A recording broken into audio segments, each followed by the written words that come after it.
I'm a mechanical engineer at White's Electronics, and I'd like to run through some of the environmental capabilities of the MX Sport. This is one, just picked it up off of the line. It has had no custom special treatment except for the addition of the logo on it. So take it down here. We get normal reaction, normal operation off of it. So one of the concerns is if we have a casual field drop, say 3 feet high.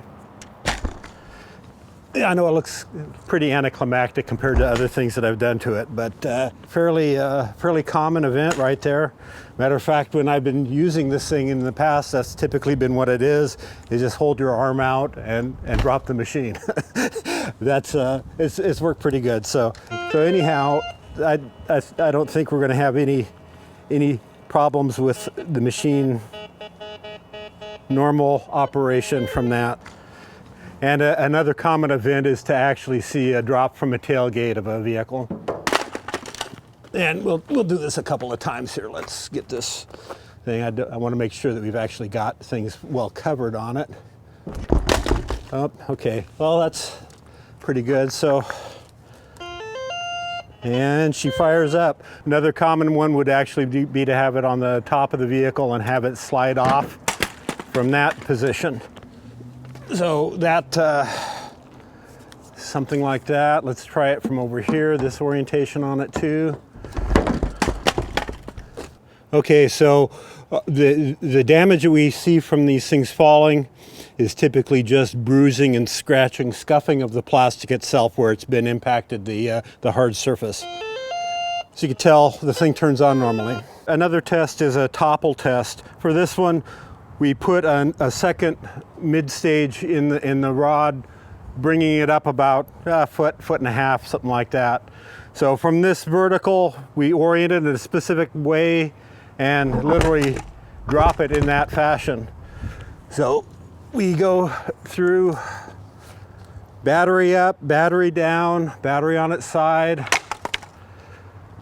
and basically just kind of beat the thing up a little bit. Okay, majority of the impacts are going to take place along this upper chime, around on these corners, some on these flats, and then again we'll have some pretty good impacts taken on the back of the battery box.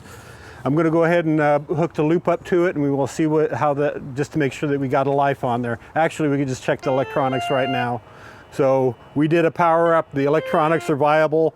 And again, I didn't verify loop function, but we have everything but loop function is verified on this thing. Okay, after the topple test, I went ahead and reattached a loop on this thing. We'll verify performance of the system.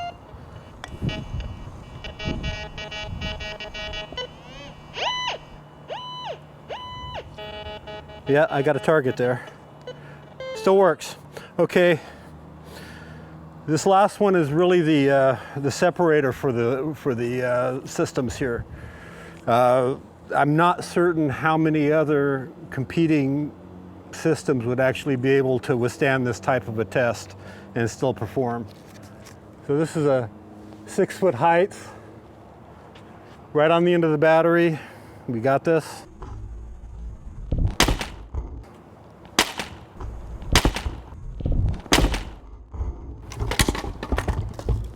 Okay, so our plastic is still tight on it. I can see some damage from the impact itself where we've scarred the plastic. Everything looks normal, nothing is loose on it. It fires up.